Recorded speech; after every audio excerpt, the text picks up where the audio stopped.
সকাল নিউজে দেখলাম যে ওসমান হাদিরে যে খুন করছে ভারত তাকে গ্রেপ্তার করছে।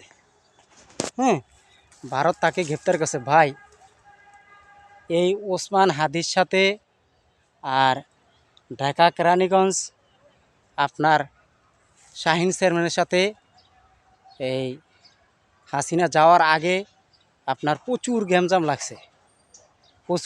লাগছে। এই জন্য ওসমান হাদি শাহিন চেয়ারম্যানকে বলছে তোরে আমি দেখে আনুম, আর শাহিন চেয়ারম্যানে বলছে আমি তোকে দেখে আনিম। তা আসলে এই যে ওসমান হাদিকে যে মারল, ওসমান হাদিকে মারছে যেন, এবং প্রায় 1 বছর পরে ওসমান হাদির খুনিকে ধইরা এরপরে এখন ভারত আনবো, এই ভারত থেকে বাংলাদেশে আনবো। তা আসলে ওসমান হাদির খুনিকে কিচ্ছু করতে পারবো না। কেন জানেন? এখন বর্তমানে যে তারেক জিয়া আসছে, তারেক জিয়ার সাথে হাসিনার সাথে ভাও, এবং এই ওসমান হাদির খুনিকে মারতে পারবো না। কেননা মারতে হইলে অনেক কৈফিয়ত দেওয়া লাগবে। ওসমান হাদির খুনিকে কিচ্ছু করতে পারবে না। তা আসলে এই দেশের সব হলো টাকার খেলা। টাকা ছাড়া কেউ কিছু করতে পারে না। আসলে টাকাই দিয়ে সব কিছু হয় এই বর্তমান দুনিয়াতে।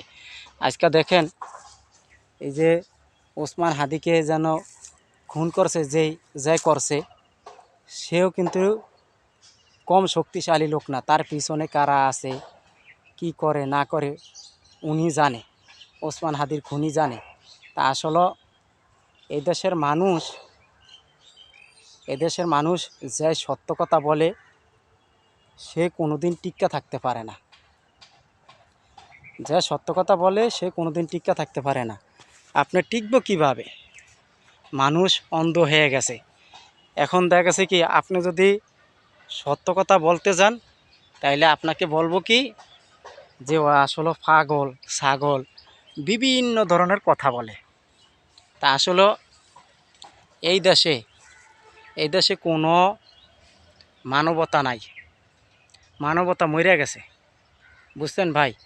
এই দেশে মানবতা মরে গেছে, মানবতা নাই। আজকে যদি মানবতা থাকতো তাহলে মুসলমানের প্রতি মুসলমান ভালোবাসা থাকতো। তাহলে একজনকে আরেকজন খুন করতো না। এই দেশের ভিতরে মানবতা চলে গেছে। আজকে দেখেন আমরা কোথায় আছি। তা আমি আবারও বলছি, ওসমান হাদির খুনিকে কিচ্ছু করতে পারবে না এই দুনিয়াতে, কেউ কিছু করতে পারবে না। আপনি যতই শক্তিশালী লোক হোক, ওর পিছনে লোক আছে, ওসমান হাদির খুনির পিছনে লোক আছে।